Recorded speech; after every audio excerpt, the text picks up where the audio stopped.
How's it going, everyone? Welcome back to the Gear Vault podcast.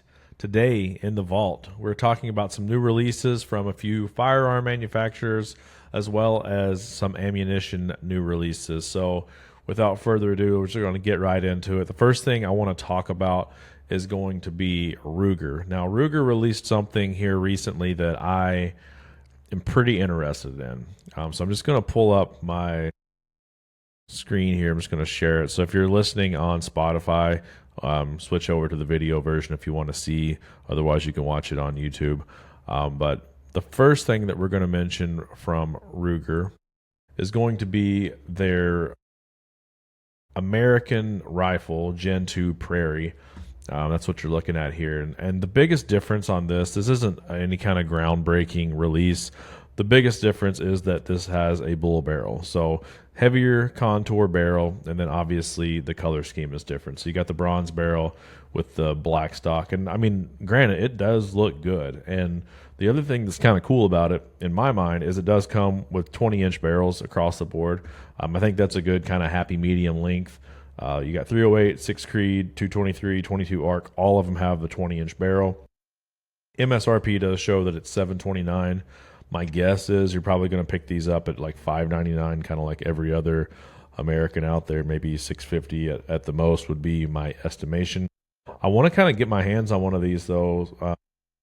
I think Hootie Who's got maybe the only videos I've seen so far on the Prairie model. Looked like he was having some not so great accuracy with it. It seemed like Ruger was going to kind of help him out and make it right, but I don't know. I would like to get my hands on one. You would think that based off of like Ruger's history, usually the rifles shoot decent. So you would think just a heavier barrel would shoot that much better, if anything, and certainly wouldn't think it would shoot worse. But he was having some bad luck. So I don't know. I would like to, I guess, see for myself if I had the same experience. The one thing that I do want to show you though from Ruger is right here. So Ruger released a new Hawkeye Hunter, and that in and of itself isn't that crazy. What's interesting to me is the cartridges. Honestly, the cartridge that this thing was released in. So this Hawkeye Hunter, this is a free floated threaded barrel. So you do have a threaded barrel on the Hawkeye Hunter now. That's super cool. You got the controlled round feed. That's something that a lot of people really, really like. I've never really been in a situation where I felt like I needed that, but I can certainly see why people do want that. The big thing that I want to talk about with the Ruger release is down here in the cartridges. Right here. 358 Winchester. That is awesome. I'm super happy to see a firearm company releasing a new rifle chambered in 358 Winchester. That round is just super cool. If you're not familiar with 358, it's basically a 308 Winchester necked up to 35 caliber. It's honestly super efficient. It's a nice heavy hitter. You're not going to go long range with that round, but like for the distances that probably 90% of people kill animals in, it's a super good option. You're pushing like 180s to 250s typically. A lot of the rounds you're going to find are 200, 225. So nice big old heavy bullet, a lot of frontal diameter, going at a modest speed. So you don't really have a lot of like meat loss and bloodshot going on. Like it's a good round. I've killed one deer with a 358 and it did a super good job. That was with Hornady Interlock, 200 grains. It's just it's a cool round. It really is. It's a thumper without being too much of a thumper on your shoulder. And it's in a 16-inch barrel. Super cool. Matter of fact, all of these are in 16-inch barrels. Now, some of these don't know. Okay, so 300 Win Mag is 24. But 308, 6.5 Creed, 243, yeah, all of those are with a 16-inch barrel. So that's kind of cool. I mean, I don't know that I would want a 16-inch 6.5 Creed more. But 16-inch 358, that's super awesome. As soon as one of these are available, I plan to get one. I had a Browning BLR in 358, and I really regret selling that thing, so I'll probably be getting one. Next thing I want to talk about is going to be the. Let me just pull it up here. Because honestly, we're getting close to Christmas time, and it's a good time to be looking at gifts for men or outdoors people, I suppose. And if you're looking for a gift that's in like the $100 range, and you just it's the person that they've just got everything.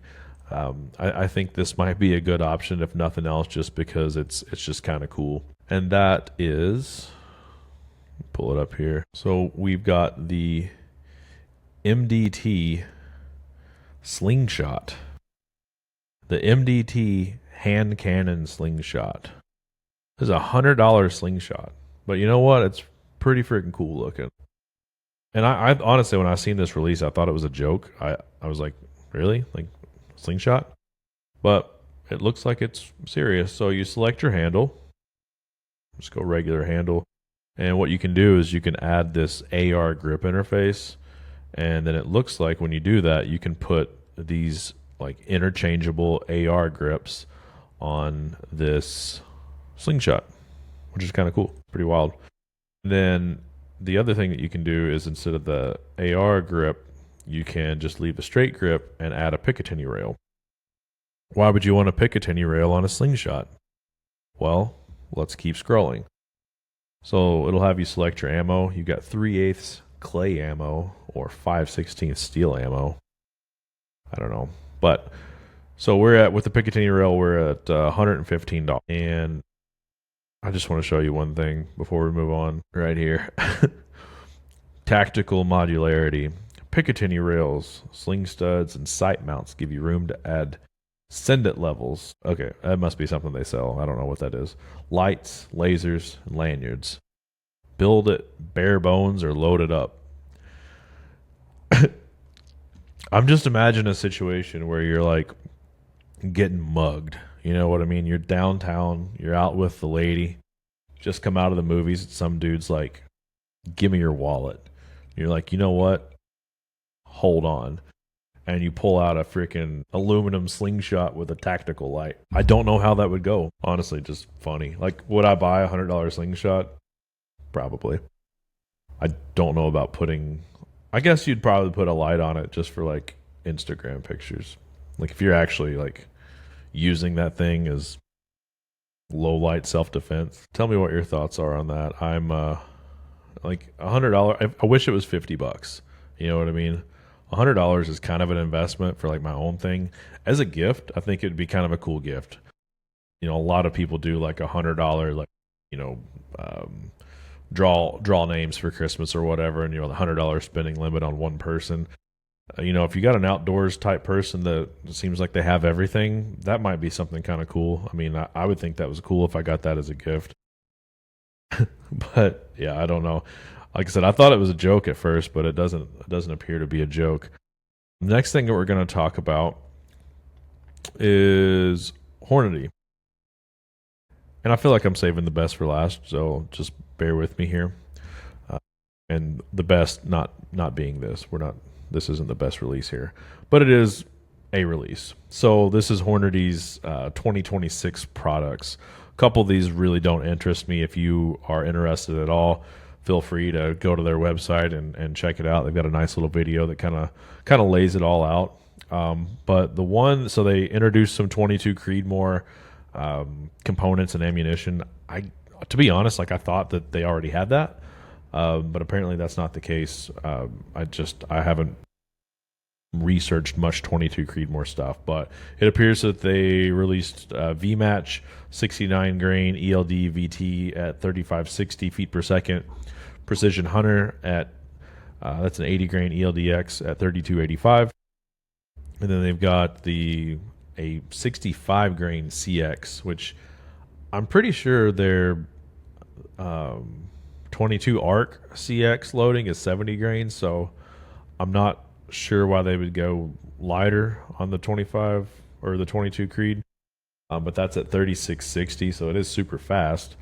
And then they've got like the match round, which is an 80 grain ELD match at 3285. So yeah, again, I didn't know that they didn't already have this, but if that's the case, if they just released that, then that's noteworthy, I suppose, because there's a lot of people out there that are interested in 22 Creedmoor. This was the one that really excited me, and the only one I'm going to talk about here. So American Whitetail tipped, and so make it a knockdown drag out hunt is what Hornady says, and like people's like Hornady is just a marketing company. I mean, you're not wrong. Like they market the piss out of stuff, but so why does this excite me? So Hornady American Whitetail is their it's their budget line of ammunition geared towards whitetail deer hunters. And they do this, and a lot of companies like Nosler and now Barnes, a lot of companies do this because whitetail hunters are the vast majority of hunters in the United States. You know, if you're not getting a piece of the whitetail hunter pie, you're not getting anything. So people really, really market heavily towards whitetail hunters. So, you know, your average whitetail hunter wants an inexpensive round that will just work. And, you know, for years, their whitetail or American whitetail line has been a good option for people. It had the, you know, the interlock bullet.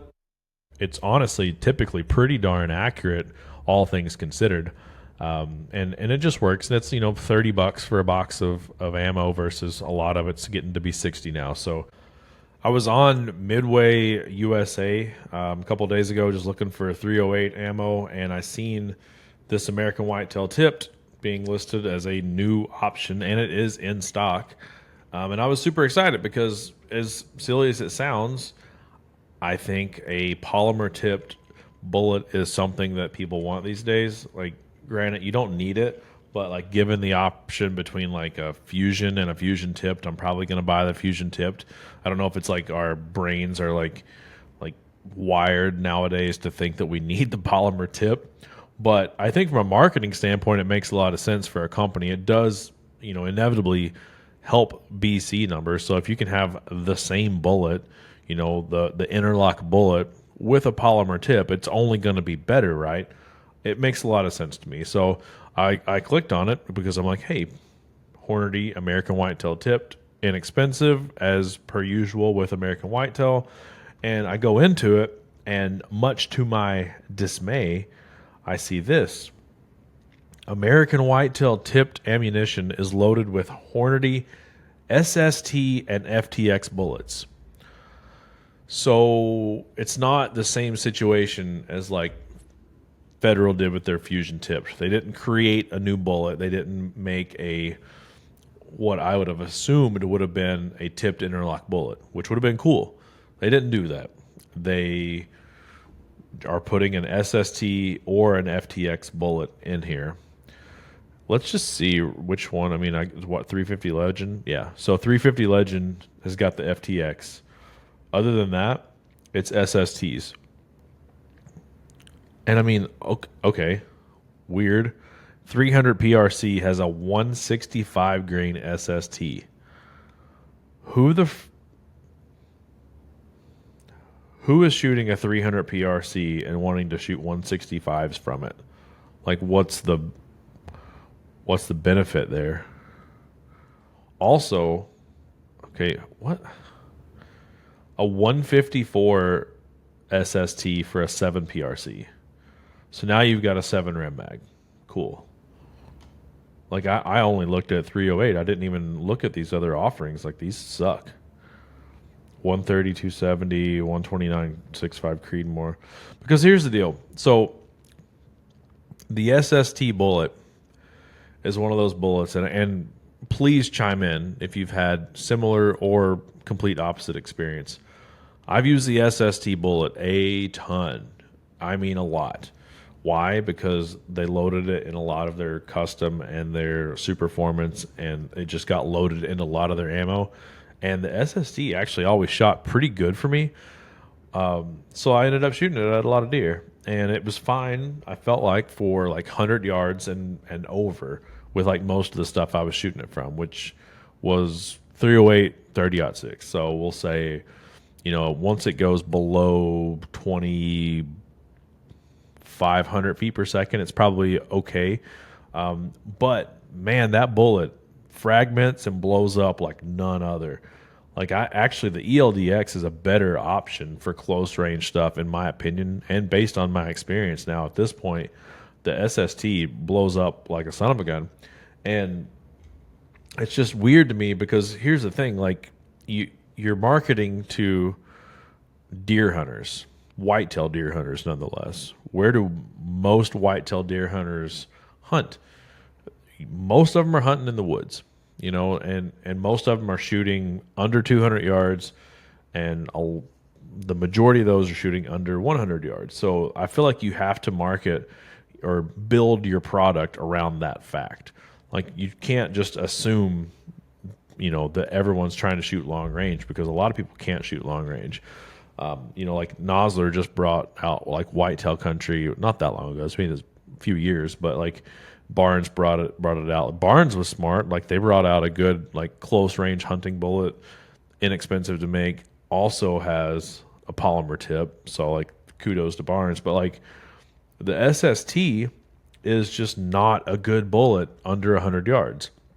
Like there's parameters in which that bullet will work under 100, obviously, but the vast majority of cartridges are just going faster than that bullet likes at that distance.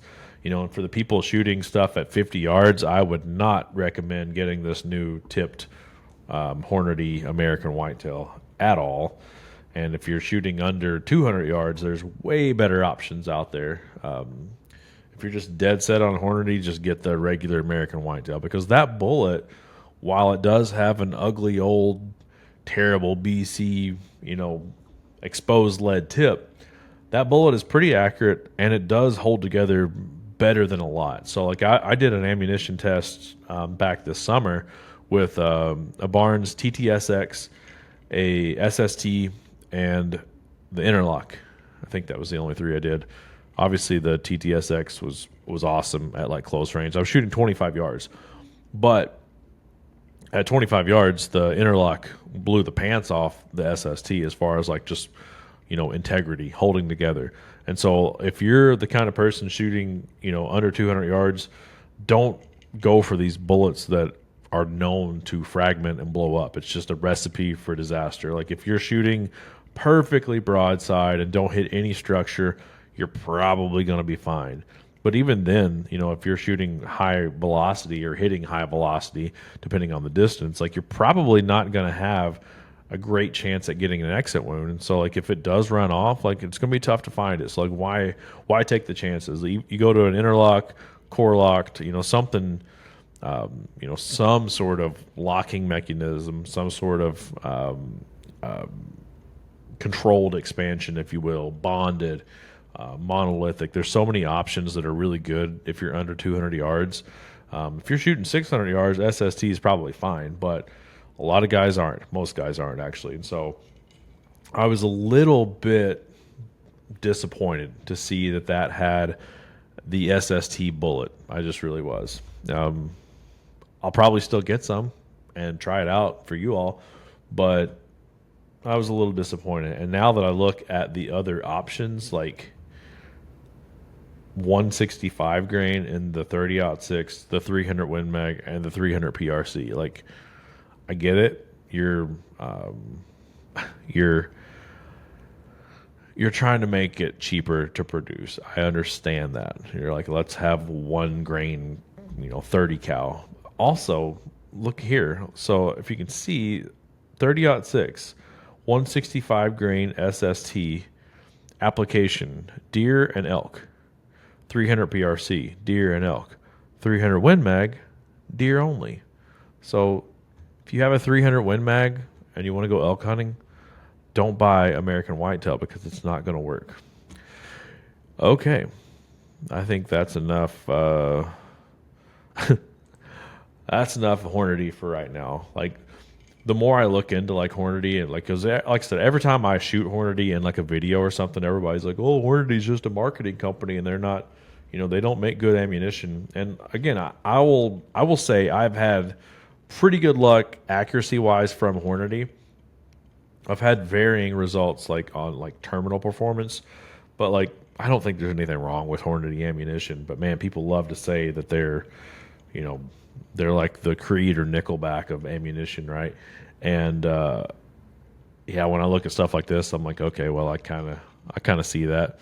But now let's go to the last thing that I want to talk about, and this one, man, I will say this one's cool.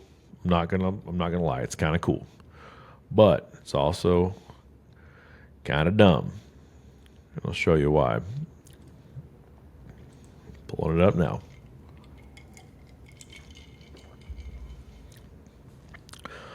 The BioFire Smart Gun protection without compromise.